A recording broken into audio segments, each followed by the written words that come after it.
I'm Andy Cooper from RMS Motoring, and this is the new BMW i4 M50, all electric, continuing the reviews of various electric cars that I've done already. And you can click the pop-out banner, of course. I've covered the Mach-E, the Tesla Model 3 Performance, the Hyundai Ioniq 5 as well, among others. And this is the latest from BMW. BMW, no stranger to producing electric vehicles, but this one is clearly, they want it to be the big hitter, because look at it, kind of looks familiar. G26 platform, sort of like a 4 Series Grand Coupe with all the ICE stuff out on all the electrical powertrain back in, and so it's hatchback as well. First of all, quite a good looking car, I think. Very smart in sapphire black. This car, of course, BMW are trying to make it similar to what buyers of an ordinary 4 Series would expect. Just walking around it, and at first glance, the big grille, I think we're getting used to this. I think that the horror when the new M3 came out and everyone was in a panic, and now we're kind of used to it and going, do you know what? It's okay. Plus this is electric, so this is all plastic, nothing to cool in here. And I'll look under the bonnet in a while because there's no frunk in there. It's just engine out and electric motor in. BMW love to do this, and I think this is a bit of a hangover. I'm all about the badges. We've talked about badges and the Tesla and what it means, and the badge and the Mustang and stuff like that. So BMW just love to put a wee bit of this sort of light blue detailing on here. Say, oh look, it's electric, and you can see it. And this has a superb laser headlights. And you can see the blue in there again, saying, "Oh look, I'm electric," as if the big green box on the plate wasn't a giveaway. But I actually think the front end looks quite well. The M badge just stuck on there because, of course, this is a car that has been fettled by BMW's motorsport division, but it's not an M car. In the same way it's a M240i, M235i, it's that type of M performance fettled. It's not. So it's not a base car with an M body kit, but it's not a proper M3 or M4 type all-out performance car either. But BMW are planning to bring out an i4M. There's two main cars in this electric range, really. There's the top of the range i4 M50. It's 540 horse. Now, that 540 horsepower is only available with loads of caveats, unfortunately. So it's dual motor, but you only get it for 10 seconds in sport individual boost mode, and your battery has to be over 90%. But for that you get 60 in 3.9, and you get a quarter mile or half mile pace that seems to be on par with or slightly quicker than the Model 3 Performance. So what it loses out in the 0 to 60 sprint, this car I think has that bit more in the top end. In any sort of, especially the Model 3, you feel the power just rolls right off after 70 miles an hour, whereas this just has that, it has that bit more headroom, obviously for the Autobahn. But quite a good looking car. So then that's £64,000, the base car, and then you can spec it up. But that's this car has lovely optional 20s on it. Looks class. But also in the range for about 12 grand less, and about 52 grand, is the i4 40, and that's rear wheel drive only, single motor, and it's 340 horsepower. A bit lighter as well. This is 2.2 tons. The other car is about 180 kilos, 160, 180 kilos lighter, because it's having to carry that one less motor and stuff like that. Interestingly, because this is a platform share, the battery packs add on just over half a ton compared to an ordinary internal combustion 420i, whatever they come in. That's not for the review, but it's just give you an idea of, well, it's the same platform. What's the penalty for adding the batteries. But of course the plus side is you get all that torque and all that drivability of an EV. Anyway, back to the looks. So lovely 20-inch wheels, Pirelli P0s. As I said in other videos, I'm not a huge fan of P0s compared to Pilot Sport 4s by Michelin, but they're still pretty good. Guy on a motorbike on the way past, we'll just let him potter on through. Of course, love that sound. You just don't get it with an EV.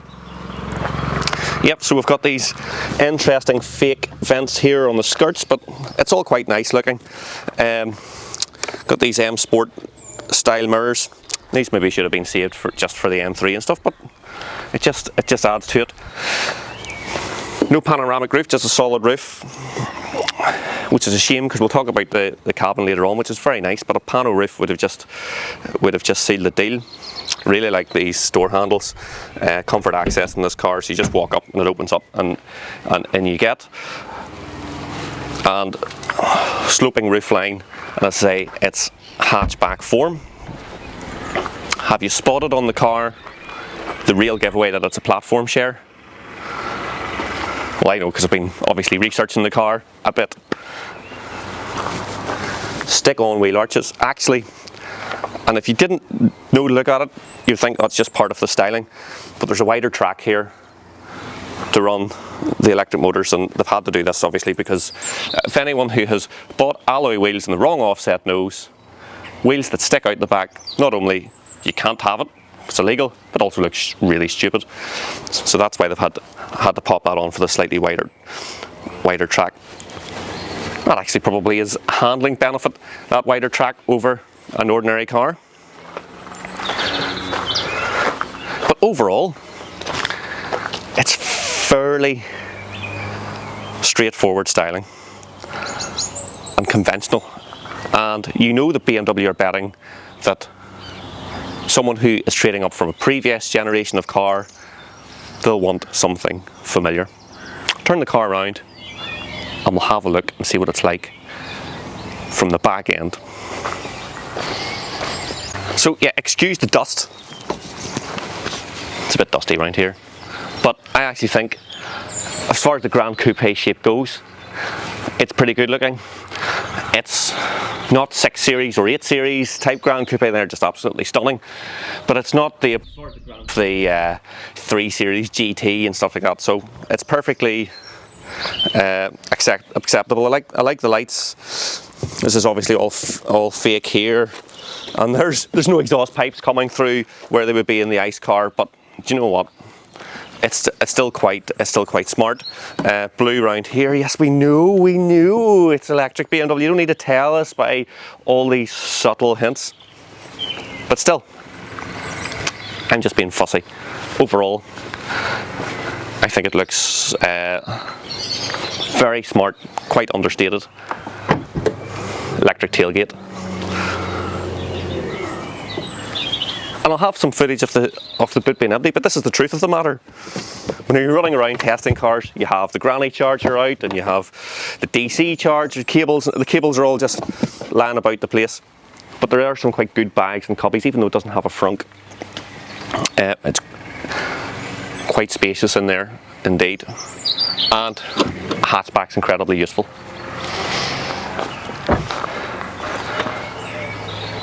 Let's have a quick look inside and take it for a drive. Inside, it's a fairly familiar BMW cabin because again it's a platform share, so the dashboard layout, center console and stuff like that, iDrive controller is very familiar. One thing that is individual to the electric cars is this fantastic panel display here that has your iDrive controls and dash, and then there's heads-up display and stuff like that. The fit and finish is fantastic of a leather trimmed dash. This is all beautifully leather trimmed, and the seats are super supportive and all the rest, as you would expect. So there's a level of premium in here that Tesla, for all its minimalism, will struggle to match. but there's still a wee bit of fussiness in the interior. So you have a bit of a button count, but some of the buttons have been removed, which, for example, you can have the demister and stuff like that in front of you, but you don't have the heated seat controls there buried in the menu, and you have to touch the screen to adjust the climate control. So sort of they're trying to get the halfway house between, well, you can use screen control for some things and buttons for others, and they've maybe just been a wee bit miserly in the button count, because they're BMW for some things and other things they could have left. But still a lovely premium environment, and this dark red leather looks really well. Don't know about the seat belts though. We have the three colours of BMW Motorsport in there. It's a wee bit maybe on the nose for a car that's not a proper M car. Sort of plastic, lacquered carbon fibre look dash. It actually feels quite nice, and we do actually have some, especially on the doors here, it feels like some real aluminium rather than a bit of plastic. So, and then beautiful steering wheel, wee bit thick. Okay, it has the three colours of the M stitching in there, but I actually quite like it there, because it is a lot more subtle than the button. And you have your heated steering wheel button in the middle of the steering wheel. The last couple of videos it's been pretty cold here. It's a beautiful day today. It's 14 degrees early in the morning, and I'll not need the heated steering wheel or heated seats today. Let's hop in the back. Oh, and before I do that, actually, platform share. So no nice clean floor like we have in the Ioniq 5. You don't have that depth of storage. You have some storage here for bits and pieces, wireless charging, USB ports, USB-C in here and a USB-A but in front of the cup holders, but just not that same feeling of space because of the platform share, and that's most prevalent in the back. This is the position of my driving position here. I'm just over 6 foot.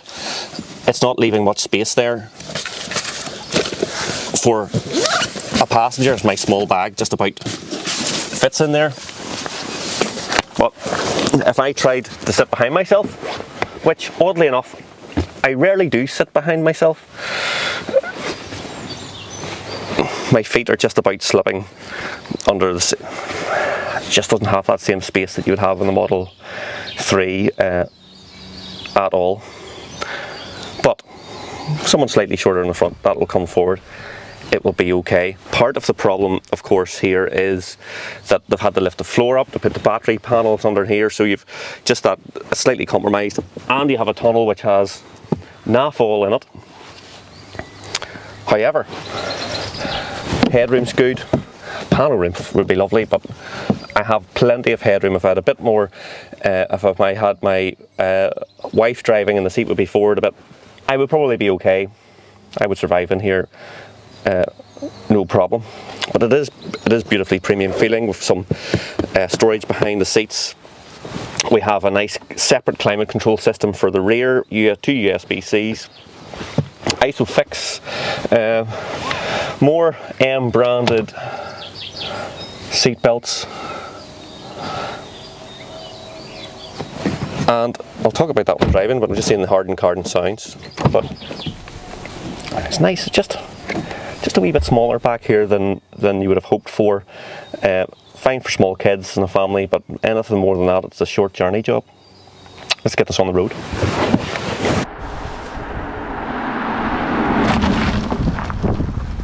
So, out on the road in the i4 M50, and first impressions, well, this is just a very easy car to live with. If you've driven any of the recent generation of BMW's internal combustion cars, 3 Series, 4 Series, 5 Series, you would hop into this, immediately know where 90% of the buttons are, and start, drive, go in the same way you would in a 420i. And the first thing that comes to my mind is that is BMW's ultimate goal with the i4 is let's transition people from petrol and diesel BMWs into an EV. The other thing BMW are doing, specifically with the M50 of course, is that letter M, allegedly the fastest letter in the alphabet, and this is an incredibly accelerative car with 540 horsepower, 560, 580 something pound-feet of torque. M isn't just about outright power, it's the whole packaging and how it feels and how it drives. This, out of all the EVs I've tested so far, has felt at home, making good pace on a B road. Well damped, hiding its weight spectacularly, 2.2 tonnes, and that extra half ton of batteries it has to carry over the internal combustion cars is just, I don't know where they've put it. It's like it's on a trailer behind us. It's just not. It feels like it's not in the car at all, because it handles really well. It's really composed. The suspension, for example, the Ioniq 5, as soon as you took it off an A road, it just felt overwhelmed. It just couldn't keep up with continual compressions, and the suspension just fell to pieces under pressure, whereas very, very composed in this car. On an A road here at the moment, very, very quiet. There are artificial sounds, and I have them turned off. Sorry, Hans Zimmer, the of course incidental music composer for films, some of the best movies for the last 20 or 30 years, has created all the funky synth fake noise sounds, and they're quite good. And then I turn them off and think, oh, it's just more relaxing just to have a quiet car, and I just have a bit of road noise and a bit of tire noise. But it is very quiet here. It feels very premium, very solid. Yes, BMW steering wheels are fat as anything, but it's a very comfortable wheel to rest your hands on. It's heated. Some decent controls here. I have adaptive cruise controls. There's a driving assist mode, which does actually quite handy things so I'm just approaching a roundabout here at the moment, and if I had the assist on and the adaptive cruise on, and there was no car in front of me, the car would still automatically slow down for the roundabout. Of course you can turn that off, but sometimes if you just want to be lazy and you want to let the car do some of the cognitive heavy lifting for you, that just makes things very easy when the car just gradually slows down and comes to a halt for you with no real thought or input from the driver. But you actually want to rely on these things. Something that we're now used to in BMWs, of course, you've got Eco Pro, Comfort, and Sport Individual, and Boost mode, and then you have adaptive damping and stuff like that. So you do have some damper control, and it's actually interesting that it's a double wishbone setup at the front end, and then it is actually, I believe it's an air spring at the rear, so no wonder the car has that much composure. And you feel BMW digging deep into their knowledge there just to bring their A game to make this car so composed. Acceleration is just phenomenal, spoken about earlier, 3.9 to 60,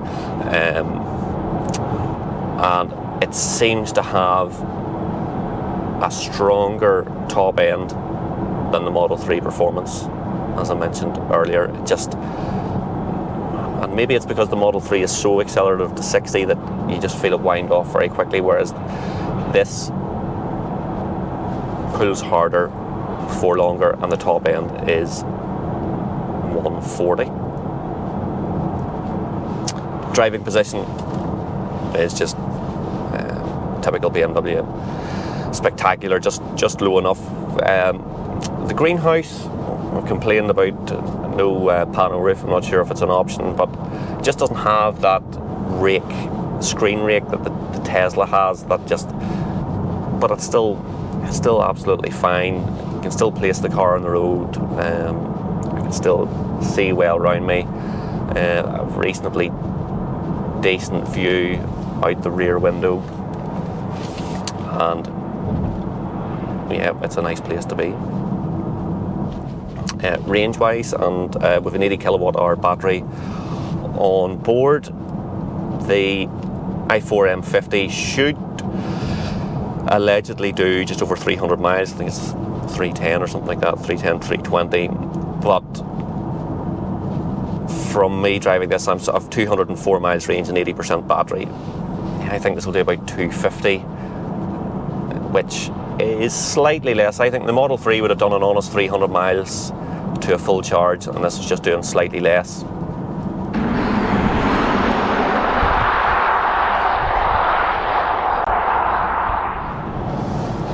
So I had to get up early this morning. I'm dropping the car back to JKC. I'm not particularly a morning person, and I think it's a credit to the i4 just how easy it is to live with, how quiet. I just want something that's just going to get me up the road nice and quietly. I'm not really wanting to think too much. Augmented reality parking system's fantastic. The way it projects the car onto your surroundings, and it does make it very straightforward to manoeuvre the car, and it's not particularly intrusive. I'd also like to thank JKC and Coleraine for providing the car.